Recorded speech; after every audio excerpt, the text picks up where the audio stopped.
একদম চুপ সারা কইছি উলা আপনারা এর গাড়ি ঢোকা না মত খেয়ে চুপ করতে না কুত্তার বাচ্চা এ আমার উপর উড়ে দে কয়বার গাড়ি এই কাটো গাড়ি ঢোক গাড়ি গাড়ি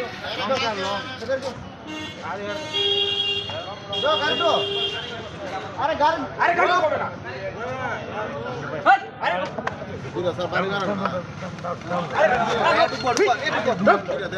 এ সুন্দর হয়ে গেছে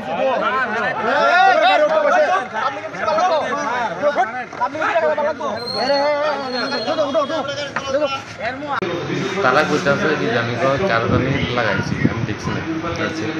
তুমি গাড়িটা নিয়ে সেরা শহরে মানে স্পিডে ঘোরাফেরা কি কারণে করছিল? তারা তো চিৎকার করতেছে গাড়ি থামানোর লেগে, আমি থামাইছি, আমি বুঝি তুমি কি নেশা করছো? এনে যে পোলাবান্ডি আসলো তারা দিকেছে তুমি নাকি নেশা করছো অবস্থায়, গাড়ি নিয়ন্ত্রণ আসলো না, নেশা করছো নি? নেশা করছো তো? বাড়ি কোন জায়গায়? গাড়ি টাকা প্রথমত আমরা একটা ইনফরমেশন আসে যে একটা গাড়ি অনিয়ন্ত্রিতভাবে খুব স্পিডে খুব দ্রুত গতিতে খুব রেকলেস ড্রাইভিং করে চলে যাচ্ছিল। তখন কামানচৌনিস্থিত যারা লোকাল পাবলিক আছে ওরা আটক করেছে। এট দ্য সেম মুভমেন্টে আমরা এসেছি, আমরা এসে এখন ওই যে লোকটাকে তারা আটক করেছে পুরোপুরি ড্রাঙ্কান আছে, এই অনুযায়ী আমরা থানাতে নিয়ে গেছি।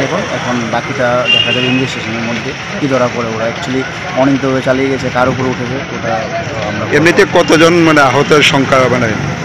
ওরা বলছে তো একজনকে আহত করে চলে এসেছে, এই জন্য লোকাল পাবলিকরা ওই গাড়িটাকে আটকেছে। চালক কি নেশাগ্রস্ত ছিল? হ্যাঁ, নেশাগ্রস্ত ছিল। নাম পরিচয় পাওয়া গেছে কিছু? নাম পরিচয় এখন পাওয়া যায়, থানাতে পাঠিয়েছে। এখন next process course of action চলবে।